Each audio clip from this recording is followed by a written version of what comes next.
To get right to that breaking news that is affecting many people this morning.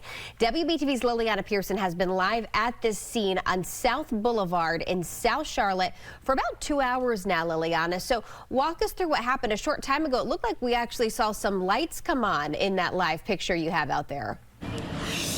Yeah, Mary, it was this very let there be light moment. It was just in the snap of the fingers. All the lights came back on, whether it was street lights, business lights. We're even seeing some stop lights that are back on now, which is going to be very good news. I know Duke Energy was projecting that they were going to have all this power outages fixed by 5:30. There were 1,500 people without power.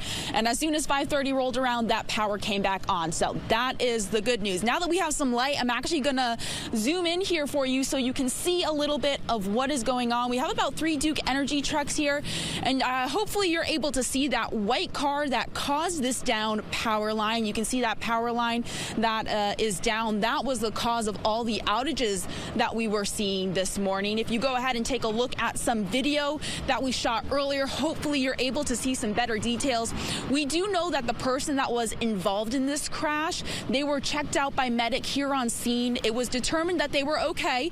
They were released to family to be taken home, but an officer that I talked to here on scene told me that that person was involved in a domestic dispute on the way home. That person was then arrested and taken into custody. So that's what we know about the person that was involved in this crash. And again, if we go ahead and pull up the Duke Energy map, I haven't had a chance to look at it because this just came back on in the last 30 seconds. Originally, again, they were projecting around 1,500 people were without power. Now that this is back on, I'm going to get on and be checking that. They turned it right on at 5:30.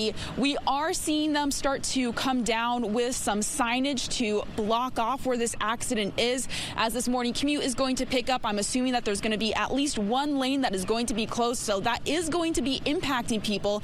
I'm going to go ahead and hand things over to Lee Brock. She has all the workarounds you need to know if this is part of your morning commute. Lee? Yeah, Liana, that was really impressive, the way almost right at 5:30 we saw the lights coming back on. So pretty impressive there. I think there are some people who are still